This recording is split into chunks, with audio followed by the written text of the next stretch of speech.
is 12 o'clock. Here is the midday news. First, the top stories. Ogun Assembly condemns activities of customs personnel in the state. Senate targets delivery of 2017 budget bill before end of March. INEC resumes voters registration and distribution of uncollected PVCs in April. Relief for consumers as inflation rate drops for the first time in 15 months. On the foreign scene, Turkey escalates diplomatic row and accuses Dutch of Muslim massacre. Donald Trump's tax return leaks. Good afternoon, I am Chena Igbo, bringing you the details of the news shortly. Now the news in detail.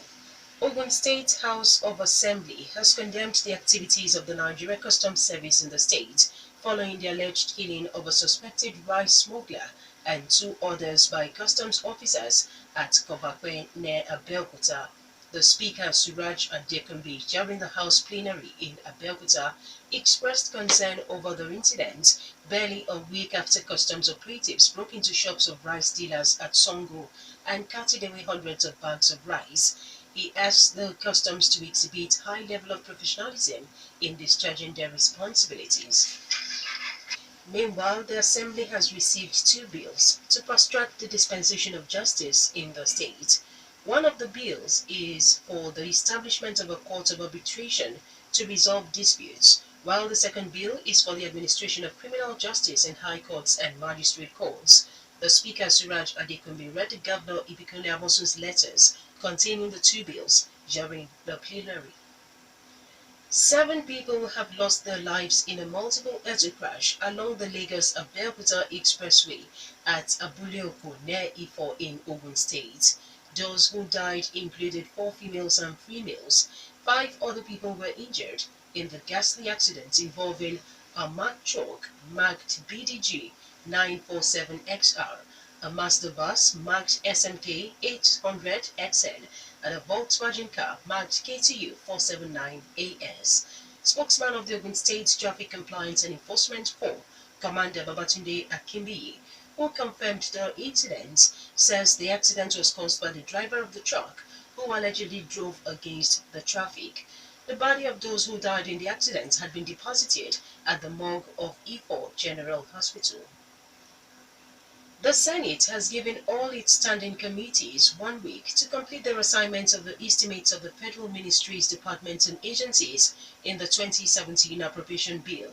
Deputy Senate President Ike Ekweremadu asked the committees to keep to the deadline to enable them present the defend the estimates before the Senate's appropriation committee.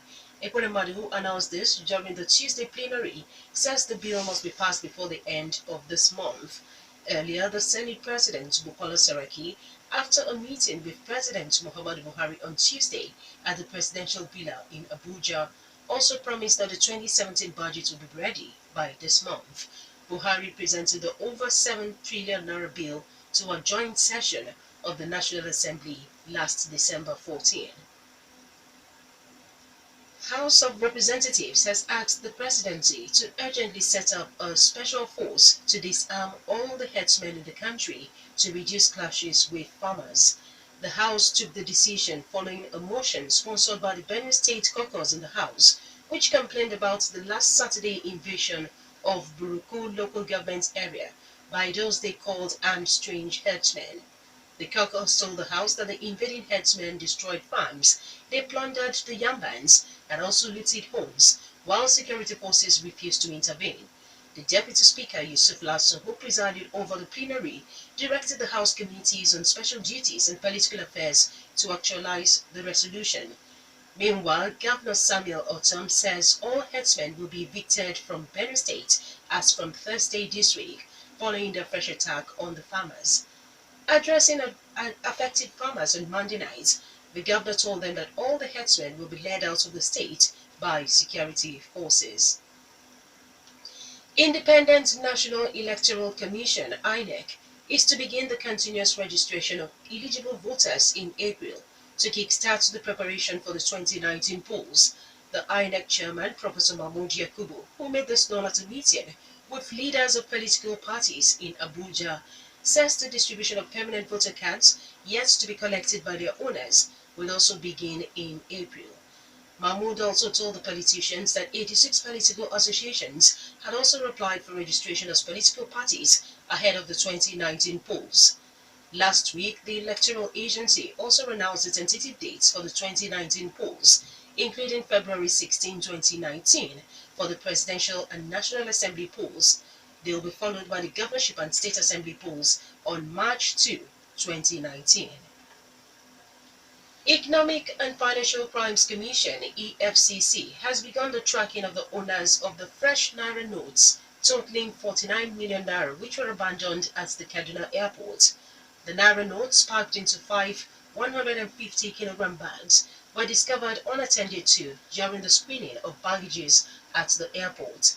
Zonal head of EFCC in Kano, Ibrahim Bapa, told newsmen that the operatives of the anti-graft agency have been deployed to unravel the mystery behind the abandoned fund.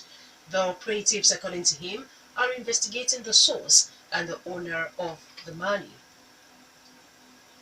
80 people have been killed in a cholera outbreak in Zamfara State in the past 1 month. The State Health Commissioner, Dr. Suleiman Gumru, who made this known at a news conference in Gusau, says 500 other people infected by the disease are receiving treatment at various hospitals in the state.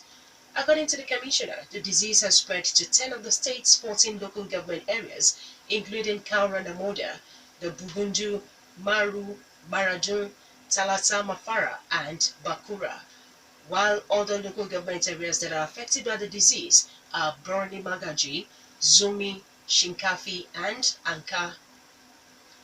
You're still listening to the Midday News on Rock City 101.9 FM. Up next, we bring you business, foreign, and sports news. Please stay with us. On the foreign scene, Turkey's war of words with the Netherlands has worsened after the Turkish president accused the Dutch of carrying out a massacre of Muslim men at Srebrenica, Bosnia in 1995. Bosnian Serb forces were in fact behind the massacre, but Dutch UN peacekeepers failed to protect the victims.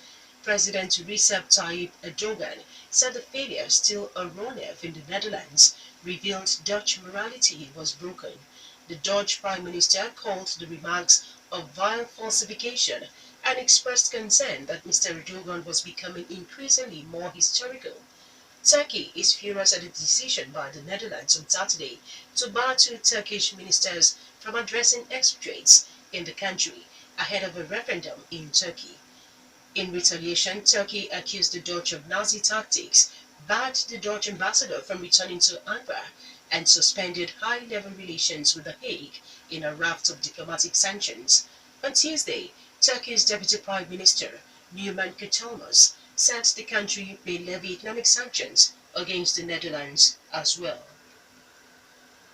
Voters are going to the polls in the Netherlands in the first of three crucial Eurozone elections this year. The race is dominated by Prime Minister Mark Rutte's centre-right party and that of Geert Wilders, running on an anti-immigration platform. In the run-up to the vote, party leaders took part in televised debates, with Mr. Rutte and Mr. Wilders clashing over how to stem immigration. Mr. Rutte dismissed Mr. Wilders' plan to close borders and mosques and to also ban the Quran as fake solutions. Mr. Wilders accused Mr. Rutte of providing better health care for immigrants than for the Dutch themselves, and pledged to take the Netherlands out of the EU, close all mosques and ban the Quran. Ludwig Asker of the Labour Party, the junior party in Mr. Rutte's coalition, called Mr. Wilders a man of 10,000 angry tweets and no solutions. US President Donald Trump paid $38 million in tax on more than $150 million income in 2005, according to a leaked partial tax return.